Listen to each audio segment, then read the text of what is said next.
আজকে আমাদের আলোচনার বিষয়বস্তু হচ্ছে বায়োইনফরমেটিক্সে স্ট্রিং অ্যালগরিদমের ব্যবহার। এখন স্ট্রিং অ্যালগরিদম আমরা সিএসসি 101 এই ধরনের ইনিশিয়াল কোর্সে স্ট্রিং এর পরিচয় আমরা দেখেছিলাম। স্ট্রিংকে আমরা সাধারণত স্ট্রিং এর অনেক ছোটখাটো প্রবলেম আমরা প্রথম দিকে সলভ করেছি, যেখানে থাকতো একটা স্ট্রিং প্যালিন্ড্রোম কিনা, অর্থাৎ এটা কি সামনে থেকে দেখতে যেরকম পিছন থেকে একরকম কিনা, বা দুইটা স্ট্রিং দিয়ে কোন স্ট্রিংটা দুইটা স্ট্রিং এর ভিতরে কমন অংশ কোনটুকু, এই ধরনের অনেক প্রবলেম আমরা দেখে আসছি। তো এখন স্ট্রিং অ্যালগরিদমের এই ভাস্ট অংশ নিয়ে আলোচনা না করে আমরা আজকে শুধু বায়োইনফরমেটিক্সের বিভিন্ন অ্যাপ্লিকেশনে কিছু স্পেসিফিক স্ট্রিং অ্যালগরিদম নিয়ে আলোচনা করব। বায়োইনফরমেটিক্সে একটা খুবই জরুরি কাজ হচ্ছে বিভিন্ন সিকোয়েন্সের ম্যাচিং খুঁজে বের করা। যেমন হয়তো একটা বড় সিকোয়েন্স আছে, আর সাথে হচ্ছে অনেক ছোট ছোট সিকোয়েন্স, যে সেটা ডিএনএ হতে পারে, আরএনএ সিকোয়েন্স, প্রোটিন সিকোয়েন্স, এগুলি। তো সিকোয়েন্সের ম্যাচিং খুঁজে বের করা এটা আমাদের অনেক কমন একটা কাজ। তো যেটাকে আমরা ফর্মালি স্ট্রিং এর টার্মিনোলজিতে আমরা এটাকে বলে থাকি প্যাটার্ন ম্যাচিং। তো এই প্যাটার্ন ম্যাচিং এর জন্য প্যাটার্ন ম্যাচিং প্রবলেমটা আসলে কি? ধরে নেওয়া যে আমাদের একটা টেক্সট গিভেন আছে, একটা প্যাটার্ন গিভেন আছে। তো প্যাটার্ন জিনিসটা টেক্সটের ভিতরে কতবার আসে এবং কোথায় কোথায় আছে অকারেন্স খুঁজে বের করা, ফর্মালি এটাই হচ্ছে একটা প্যাটার্ন ম্যাচিং অ্যালগরিদম। যেমন এখানে এমনি একটা হাতে কলমে যদি একবার করি, এই এ বি এ, এই স্ট্রিংটা, এই টেক্সট যে স্ট্রিং, তার ভিতরে কোথায় কোথায় আছে? এটা আছে, এখানে একবার আছে এ বি এ, এখানে একবার আছে, আবার এই পজিশন থেকে শুরু করে এখান থেকেও একটা এ বি আছে।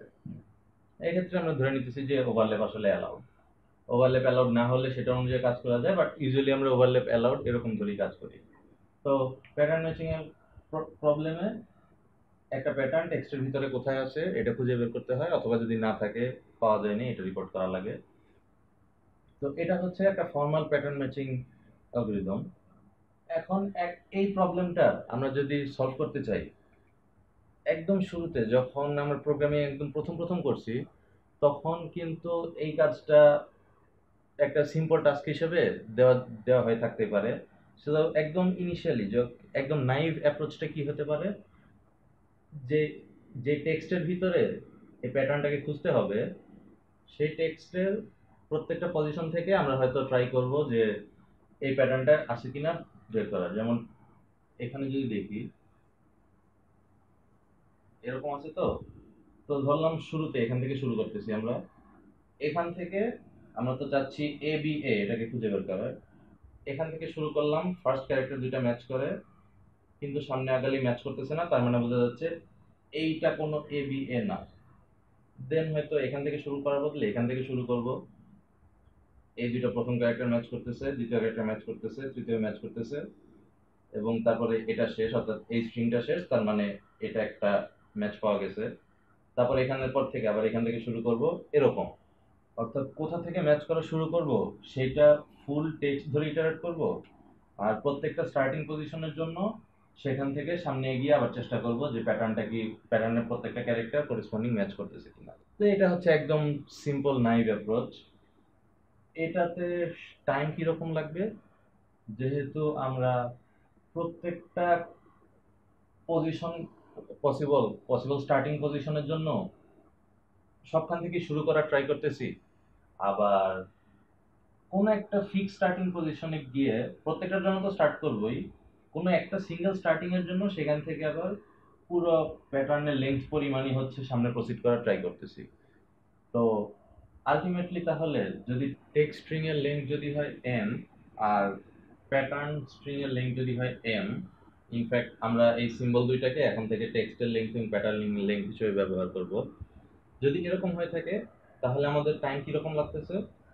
প্রত্যেক টেক্সটের প্রত্যেকটা পজিশনকেই আমরা পসিবল স্টার্টিং ক্যান্ডিডেট হিসেবে চিন্তা করতেছি, আর প্রত্যেকটা স্টার্টিং পজিশনের জন্য প্যাটার্ন পরিমাণ প্রোগ্রেস করে দেখতে চাচ্ছি যে তারা ম্যাচ করতেছে কিনা। তো n into M, order of n into M, এটাই হবে হচ্ছে আমাদের টাইম। এখন এই নাইভ অ্যাপ্রোচ দিয়ে তো আসলে এই লেন্থগুলো একটু বড় হয়ে গেলেই আসলে কাজ করা খুব কঠিন হয়ে যাবে। তো এটার জন্য এটার উপর কিছু ডেভেলপমেন্ট অ্যাপ্লাই করা হবে। তো এটার একটা ডেভেলপমেন্ট হচ্ছে কেএমপি অ্যালগোরিদম, নোথ মরিস প্রাট তিনজনের তৈরি কেএমপি। তো এই অ্যালগোরিদমটার অ্যাপ্রোচ সিস্টেমটা আমরা একটু দেখি।